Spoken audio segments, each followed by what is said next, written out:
मी आपला मुंगळे या ठिकाणी आपण बघत आहोत उमरगा येथील आपल्याला मीडियामध्ये दिसत आहे, सगळीकडे चर्चेवरती आहे. पाऊस खूप सुरुवात आहे, पावसानं खूप मुसळधार पाऊस चालू आहे. मुसळधार म्हणजे मुसळासारखा पाऊस पडत आहे आणि मीडियामध्ये आपला दिसत आहे पुणे, नागपूर, पश्चिम महाराष्ट्र अशा प्रकारचे दृश्य आपल्याला दाखवत आहेत, परंतु मराठवाडा इथून कोणी दाखवत नाही. आणि आज आपण इथं मराठवाडा इथून उस्मानाबाद जिल्हा उमरगा तालुक्यातील दृश्य बघत आहोत. त्या शेतकऱ्यांना खूप मोठं नुकसान आहे. इथं आपण बघत आहोत पूर्ण नदी, उमरगा नदी म्हणजे म्हणतो जातो उमरगा नदीचा उगम इथून साईडला होत असतो. इथून पूल फुटायला आलेला आहे. आपलं नदी आहे, तळ आहे, उमरग्याचं तळ, कोरेगावचं तळ म्हणलं जातो, तिथून फुटायला आलेलं आहे. तिथं शेतकऱ्यांचं नुकसान, सोयाबीन काढलेलं आहे, सोयाबीन काळं पडलेलं आहे शेतकऱ्यांचं.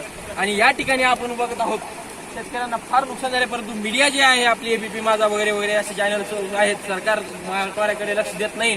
आणि आपण इथं लक्ष देण्यासाठी इथं उपस्थित आहोत आणि जे बघत आहोत तिकडे दृश्य गेलेलं आहे. जे बघत आहोत रस्ते वगैरे सगळे ब्लॉक झालेले आहेत. धन्यवाद. या ठिकाणी मी इतकंच सांगू शकतो, सरकारला तेवढी विनंती करतो आणि जे उपस्थित आपले जनता दरबार आहे त्यांना सुद्धा विनंती करतो की लवकरात लवकर शेतकऱ्यांना जे अनुदान मिळू शकतो, पीक विमा जे मिळू शकतो तेवढं मिळवून द्या. धन्यवाद. मी